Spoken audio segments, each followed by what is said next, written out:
Good morning. Moments ago, the numbers for America's economic growth, or GDP, were just released. And I am thrilled to announce that in the second quarter of this year, the United States economy grew at the amazing rate of 4.1%. We're on track to hit the highest annual average growth rate in over 13 years. And I will say this right now, and I'll say it strongly, as the trade deals come in one by one, we're going to go a lot higher than these numbers, and these are great numbers. During each of the two previous administrations, we averaged just over 1.8% GDP growth. By contrast, we are now on track to hit an average GDP annual growth of over 3%, and it could be substantially over 3%. Each point, by the way, means approximately $3 trillion and 10 million jobs. Think of that. Each point, you go up 1 point. It doesn't sound like much. It's a lot. It's $3 trillion, and it's 10 million jobs.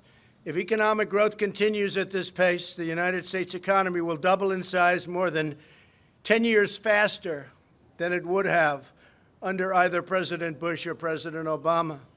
Perhaps one of the biggest wins in the report, and it is indeed a big one, is that the trade deficit, very dear to my heart because we've been ripped off by the world, has dropped by more than $50 billion. $52 billion to be exact. It's dropped by more than 50. Think of that. The trade deficit has dropped by more than $50 billion. And that's added and adding 1 point to GDP. That's a tremendous drop. We haven't had a drop like that in a long time. You have to go back a long time before you find it. By increasing growth to 3% over the next 10 years, that would mean 12 million new American jobs and $10 trillion of new American wealth, at least. And that's not including the fact that since I was elected, we've created approximately $7 trillion of new wealth. The year before I came into office, private business investment grew at only 1.8%. Last year, it jumped to 6.3%. That was my first full year. We had to do a lot of things to get it to grow. And this year, it's growing at 9.4%. So that's a very tremendous increase. There hasn't been an increase like that in many, many years, decades. And I think the most important thing, and Larry Kudlow just confirmed to me along with Kevin Hassert, that these numbers are very, very sustainable. This isn't a one-time shot. I happen to think we're going to do extraordinarily well in our next report, next quarter. I think it's going to be outstanding. I won't go too strong because then if it's not quite as good, you'll not let me forget it. But I think the numbers are going to be outstanding. We've accomplished an economic turnaround of historic proportions. When I came into office, 1.5 million fewer prime-age Americans were working than 8 years before. We had lost almost 200,000 manufacturing jobs under the previous administration, and you all know, they say, well, you have to lose manufacturing jobs. It'll get worse and worse. Manufacturing jobs are obsolete. No, they're not obsolete. They're the greatest jobs we have. More than 10 million additional Americans had been added to food stamps past years. But we've turned it all around. Once again, we are the economic envy of the entire world. When I meet the leaders of countries, the first thing they say invariably is, Mr. President, so nice to meet you. Congratulations on your economy. You're leading the entire world. They say it almost each and every time. America is being respected again, and America is winning again because we are finally putting America first.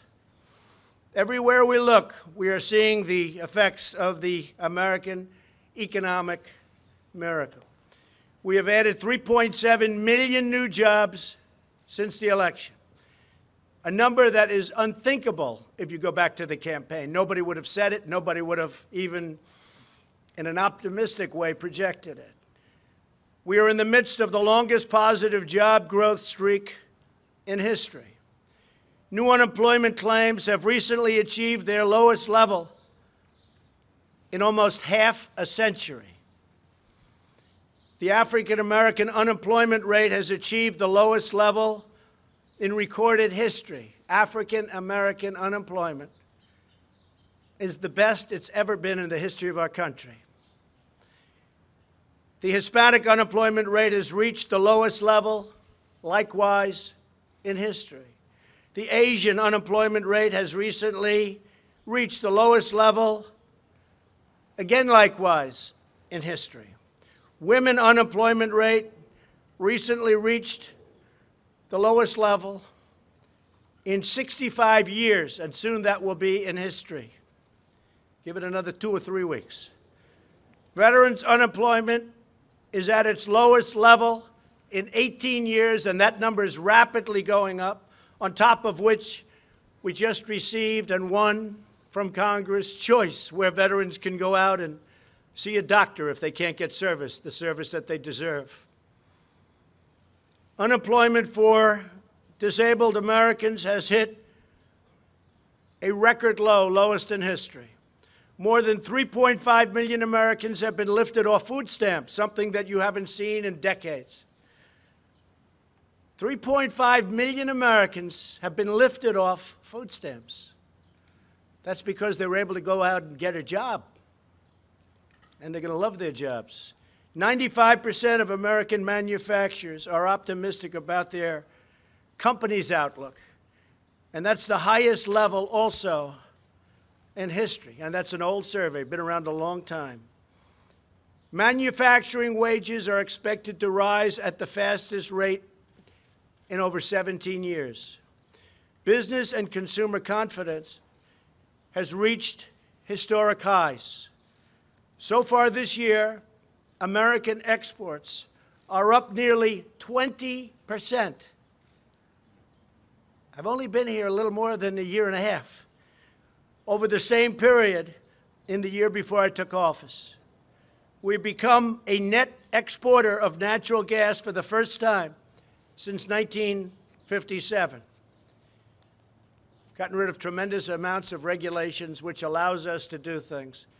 And we still have tremendous regulations on clean air, clean water, the environment. It's very important to me, very important to everybody.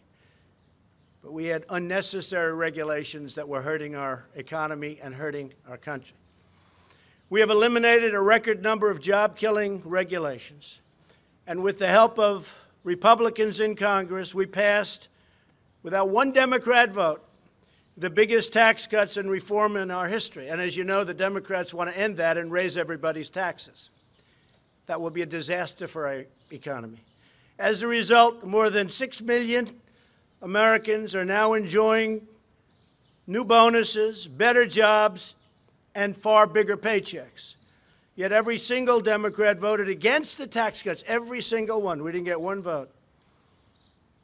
They voted against working families. They voted against small businesses. Not good. In the first 3 months after tax cuts, over $300 billion poured back into the United States from overseas. We think it's going to be, in the end, when completed, over $4 trillion will be back into our country. Apple alone is bringing in $230 billion, and they're building new plants. They're building a magnificent campus. They're going to be spending their money very wisely, but they're spending it in our country, not in some other country. That was made possible by the new tax cut and reform plan. At the same time, we are finally cracking down on decades of abusive foreign trade practice. We were abused by companies. We were abused by the companies within countries. But in particular, we were abused by countries themselves, including allies. Abused like no nation has ever been abused on trade before, because we had nobody watching.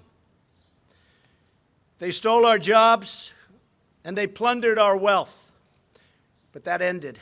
Yesterday, I was at Granite City Steel, in Illinois. It was an incredible sight. We had an audience of steel workers, some of the roughest, toughest people you've ever seen. And half of them had tears coming down their face. I don't know if these people ever cried before in their life, to be honest. Half of them had tears coming down because we opened a tremendous United States steel plant. They're opening up 7 other plants, and the steel industry is back. They're open for business, and we need the steel industry. And the tariffs did it. And nobody mentions the fact that these plants are creating tremendous numbers of jobs, tremendous. And billions of dollars are pouring into the United States coffers, billions of dollars. But we're getting jobs, we're getting money coming in, we're respected, and eventually the steel prices will really start to go down because all of these new plants are going to be competing against each other. But we won't have foreign countries dumping, that's the word they use, dumping, steel all over the place and destroying our factories, destroying our plants, destroying our companies, and destroying our jobs. Since I was elected, we've added 400,000 new manufacturing jobs. Remember, that was the obsolete deal. Obsolete. I used to say, why is it obsolete? We have to make things. Manufacturing jobs are among our best jobs, and we're just getting started. We've also liberated millions of Americans from the crushing burdens of Obamacare. The cruel individual mandate penalty is gone. That's where you pay a lot of money for the privilege of not having to buy bad health care and pay for it. It's gone. Nobody thought we could get rid of it. That was the most unpopular provision by far, probably on anything, but certainly in Obamacare. And Obamacare is now on its last legs, fortunately. And through associated health plans, we're giving Americans the ability, just opened, millions of people going to be signing up, millions and millions. We're giving Americans the ability to join together to purchase much better and more affordable health care and health insurance, including bidding across state lines. So all of the insurance companies are going wild. They want to get it. You're going to have great health care at a much lower price. It will cost the United States nothing. Nothing. Think of that. It will cost us nothing. And that's Secretary Acosta.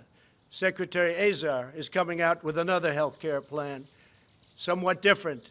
Result the same, much less expensive health care at a much lower price. Will cost our country nothing. We're finally taking care of our people. Finally, there's another matter that's of profound importance to me, and I wish to discuss it right now before we leave, because there's nothing like what we've been working on, so important for the lives of not only Americans, but lives all over the world. At this moment, a plane is carrying the remains of some great fallen heroes from America back from the Korean War. They're coming back to the United States. Mike Pence, our wonderful Vice President, will be there to greet the families and the remains. And I want to thank Chairman Kim for keeping his word. We have many others coming, but I want to thank Chairman Kim in front of the media for fulfilling a promise that he made to me, and I'm sure that he will continue to fulfill that promise as they search and search and search. These incredible American heroes will soon lay at rest on sacred American soil. Even during the campaign, people would come up to me. It's a long time ago, many decades ago. Oftentimes they were older. In some cases, they were younger, great-grandfathers. My great-grandfather, my grandfather, my father. They asked if I could do something about it. I'd look at them and say, we don't get along too well with that country. They said, whatever you could do. And it's something that was very important to me. Many people have asked that. I've asked the Vice President and others to just pay a special tribute, and they will do that. So we honor the sacred memory of every incredible American patriot who fought and died in that war. In everything we do and every action we take, we are fighting for loyal, hardworking, patriotic citizens of our blessed nation. We're making our country great again. We're respected again all over the world. Our military will soon be stronger than it's ever been by far. That in itself will produce thousands and thousands of jobs. Nobody makes equipment like we do. Nobody. Whether it's planes or missiles or any form of military equipment, we make the best in the world by far. We're making it possible for our allies to buy that equipment quickly, where they don't have to wait for 2-year approvals and more. We're doing great, and I'm very honored to see that 4.1 number. Perhaps I'm even more honored to see that deficit shrink, the trade deficit shrink so much. With that, I'd like to ask Kevin Hassett, Chairman of the Council of Economic Advisors, and my very good friend, Larry Kudlow, if they could both step forward and say a few words. Thank you all very much. It's a great day.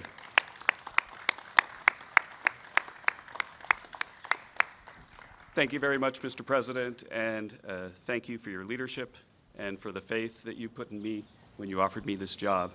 And thank you for standing up for our veterans. My father and my uncle both fought in the Korean War, and you just can't imagine how much it means to those veterans that you didn't forget their comrades. You know, as an economist, it's my duty, sir, to remind that we should not make too much of one number, right? How often do we hear economists say that? But when I think back to the first time I met with you in the Oval, and we talked about your vision about how to make America great again, you might recall that in the end, I agreed, yeah, that stuff really ought to work. And the fact is that if we look at the data today, that we can see the proof of the pudding, that the president's policies are working, and it's not just in the top line, but it's in the details. So the president said that if we deregulate the economy and have a tax reform, that there'll be a capital spending boom because the factories will come back to America. If you look at the data, then the factories are booming again. The president said that if we emphasize energy production here in the US, that we could become a dominant energy economy, even an energy exporter. Well, if you look at the data today, one of the reasons why the data are so strong is that drilling and mining activity skyrocketed in an almost unprecedented way. And finally, and this is the thing that at times, sir, you've kind of looked at me and smiled about whether I really agree with you, you said that you would bring the trade deficit down. And you have. The $50 billion reduction in the trade deficit proves that if you stand up for America's workers and let our allies know that deals that aren't reciprocal are unacceptable, then you can make a lot of progress. And so thank you very much for your leadership, sir, and for your faith in me. Thank you, Kevin. Great job. Thank you.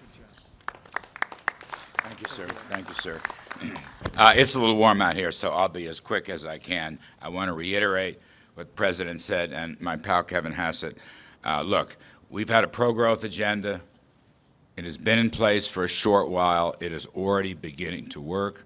Low tax rates, rollback of regulations, unleashing energy and trade reform to fix a broken world trading system. I just want to note in the numbers, and this is becoming a trend, business investment is booming.